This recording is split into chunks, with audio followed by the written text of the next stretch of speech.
अस्सलामुअलैकुम, daily kitchen routine में welcome. तो मज़ेदार से गुलाब जामुन की फुल रेसिपी देखने के लिए मेरे साथ बने रहिएगा।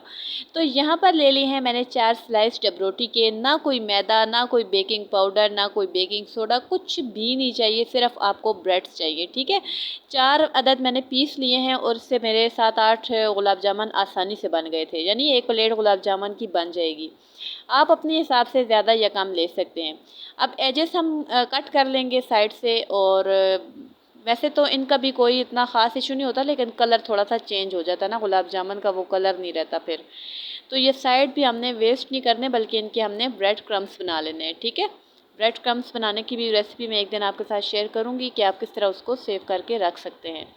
और मैंने 1 कप मिल्क ले लिया है, लेकिन ये सारा नहीं डलेगा इसमें, ये थोड़ा सा ही डलेगा, तकरीबन 3 से 4 टेबल स्पून इसमें डलेगा, ताकि डबरोटी बस जस्ट नरम हो जाए और बस कुछ नहीं। तो यहाँ थोड़ा सा मैंने दूध डाल दिया है सबसे पहले, और मैं इसको गूंद लूँगी जैसे हम आटे को आम सिंपल तरीके से गूंदते हैं। ठीक है, इतना गूंदें आप इसको कि ये बस जुड़ जाए। बहुत पतला या बहुत घना आपने नहीं रखना। दूसरी तरफ हम बनाएंगे चाशनी। तो उसके लिए मैंने ले लिया है 1 कप, मैंने ले लिया है यहाँ पर चीनी का। ठीक है, चीनी आपने बहुत ज़्यादा भी नहीं लेनी, बहुत कम भी नहीं लेनी। और ये टाटरी है, ये बाज़ार से, मार्केट्स, दुकान से इजीली मिल जाती है। ये हम शीरे में डालेंगे ताकि हमारा जो चीनी का शीरा है ना, ये जम ना जाए। चीनी जब गाढ़ी होती है ना, तो वो नीचे जमने शुरू हो जाती है या कलर चेंज कर देती है। उसके बाद आपने इसको शीरे को चूल्हे पे रख देना पकने के लिए। और दूसरी तरफ जो आपने ये ब्रेड को आपने दूध से भिगोया है ना, उसकी आपने पेड़ियाँ बना लेनी है। जितने साइज़ के आपको गुलाब जामुन चाहिए ना, आप उस साइज़ के बना लें। ठीक है, तो मैं यहाँ पर बहुत ही जान छुड़ाने के लिए बड़े बड़े बना रही थी लेकिन आप चाहें तो छोटे छोटे भी बना सकते हैं। उसके बाद कढ़ाई में घी का गर्म होना ज़रूरी है, बहुत तेज़ गर्म भी नहीं करना कि ये एकदम फट जाए। और इनको आपने हल्का सा गोल्डन करना है, बाद में इनका कलर बहुत डार्क हो जाएगा। तो यहाँ पर ये जितना गुलाब जामुन फ्राई होते हैं, इतना हम ना साथ साथ शीरे को भी चेक करते रहेंगे, चाशनी को, कि वो किस तरह से तैयार है। तो यहाँ मेरे हिसाब से गुलाब जामुनों का कलर बिल्कुल ठीक है, सही है। कढ़ाई में थोड़ा घी कम है, इस वजह से दरमियान से आपको वाइट वाइट लग रहे हैं, लेकिन शीरे में जाके ये बिल्कुल सेट हो जाएंगे।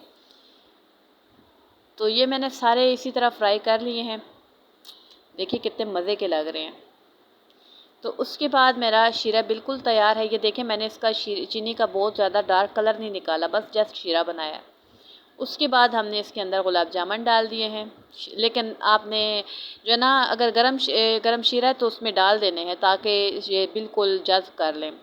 और घंटा डेढ़ आपने इनको इसके अंदर, इस शीरे के अंदर छोड़ना, ताकि इनके अंदर तक अच्छे से ये सॉफ्ट हो जाएं और सारा मीठा इनके अंदर चला जाए। और उसके बाद देखेंगे, मैं ट्राई करके आपको बताती हूँ कि अंदर से किस तरह मज़ेदार सा बिल्कुल बाज़ार जैसे गुलाब जामुन है।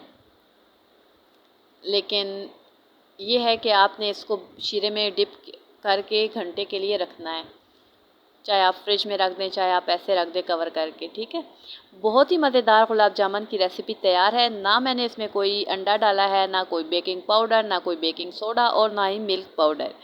तो अगर आपको रेसिपी पसंद आई है तो फिर लाइक करें, और अगर आप चैनल पर नए हैं तो सब्सक्राइब करें और साथ जुड़े बेल आइकन को ज़रूर प्रेस करें।